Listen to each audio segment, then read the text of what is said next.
many may consider lighthearted, but others find very controversial as well. Barbra Streisand revealed in an interview with Variety that her two new puppies are actually clones of her dog Samantha, who passed away in 2017. Before Samantha passed, Barbra had cells taken from the dog's mouth and stomach for replicating purposes. Streisand said, "They have different personalities. I'm waiting for them to get older so I can see if they have her, Samantha's, brown eyes and seriousness."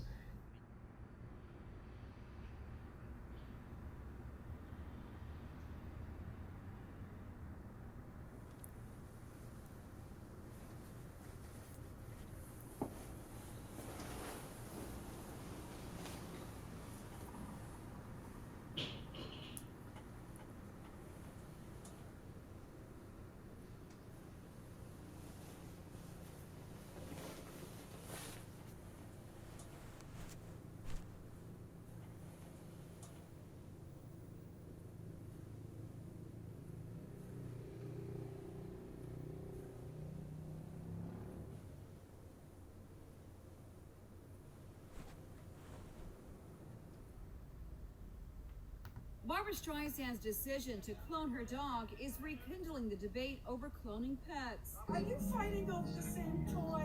Really? The legendary star just revealed to Variety that two of her new dogs, Miss Violet and Miss Scarlet, are actually clones of her beloved Samantha, who died last year at age 14.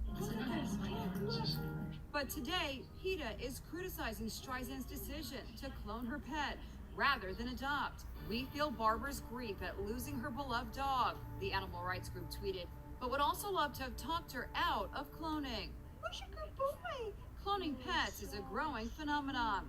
Danielle Tarantola of Staten Island, New York, was devastated when her dog Trouble passed away in 2009.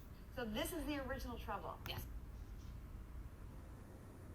Currently, we've cloned more than 600 dogs of various different breeds, and there are no particular limitations to the different breeds. Suam claims it can clone any dog, no matter the age, size, or breed. We recently visited South Korea to see for ourselves. First, for you to even consider getting your dog cloned, you need $100,000. Also, the dog you want to clone has to be either alive or dead for fewer than 5 days. If you want to clone your dead dog, you have to first wrap its entire body with wet towels and then keep it cool by placing it in the refrigerator.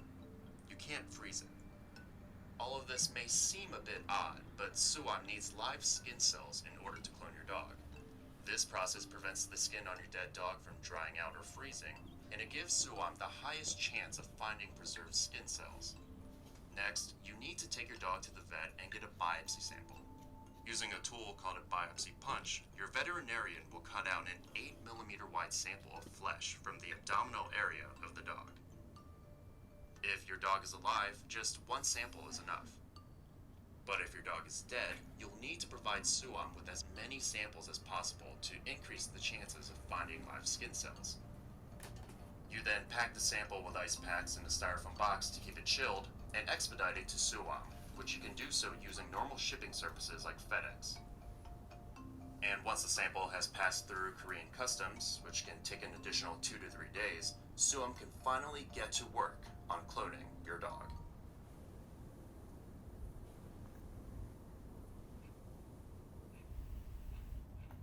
Last summer, CTV News introduced you to a man planning to pay big money to clone his 2 decades-old dog. Tonight, meet the results. 2 new pups, genetic identicals that will take the place of his best friend.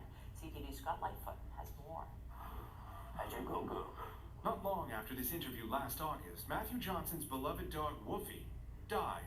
A devastating loss. I would compare it to secondary to losing my mother.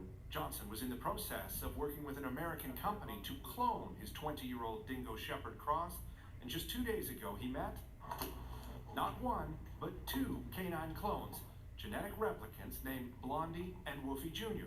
For Johnson, his first encounter with his new pups was mind-blowing. Like, holy, that's Woofy.